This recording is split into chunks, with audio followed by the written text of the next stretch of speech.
पश्यैता पांडुपुत्राणामाचार्य महतीय चमूम व्यूढा द्रुपदपुत्रेण तव शिष्येण धीमता हे आचार्य. तुमचा बुद्धिमान शिष्य, द्रुपदपुत्र, याने कौशल्याने रचिलेली ही विशाल पांडवसेना पहा.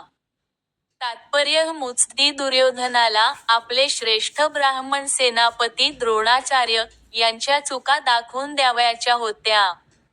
द्रौपदीचे पिता द्रपद यांच्याशी द्रोणाचार्यांचे राजनैतिक कारणावरून भांडण झाले होते. या भांडणाचा परिणाम म्हणून द्रुपदाने एक मोठा यज्ञ केला, ज्यामुळे त्याला द्रोणाचार्यांचा वध करू शकेल अशा पुत्राची प्राप्ती झाली. द्रोणाचार्यांना याची पूर्ण जाणीव होती आणि तरीसुद्धा उदार ब्राह्मण या नात्याने त्यांनी आपल्याकडे लष्करी शिक्षण प्राप्त करण्यासाठी सोपविण्यात आलेल्या द्रपदपुत्र धृष्टद्युम्नाला स्वतःकडील सर्व प्रकारच्या युद्धकला शिकविण्यात मुळीच कसर केली नाही. आता कुरुक्षेत्रावरील युद्धभूमीमध्ये धृष्टद्युम्नाने पांडवांची बाजू घेतली होती. त्याने द्रोणाचार्यांकडून प्राप्त झालेल्या युद्धकलेनुसारच पांडवसेनेची व्यूहरचना केली होती.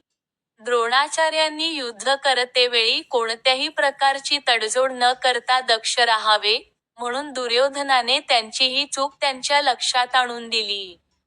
यावरून त्याला हे देखील दाखवून द्यावयाचे होते की, पांडव हे द्रोणाचार्यांचे प्रिय शिष्य असल्यामुळे त्यांच्याविरुद्ध युद्ध करताना त्यांनी कोणत्याही प्रकारचा सौम्यपणा दाखवू नये. विशेषतः अर्जुन हा त्यांचा बुद्धिमान आणि सर्वात प्रिय शिष्य होता. अशा प्रकारचा सौम्यपणा युद्धात पराभूत होण्यास कारणीभूत ठरू शकतो, असा इशाराही दुर्योधनाने याद्वारे दिला. पुढील व्हिडिओसाठी डेली सुमित चॅनलला सबस्क्राईब करा.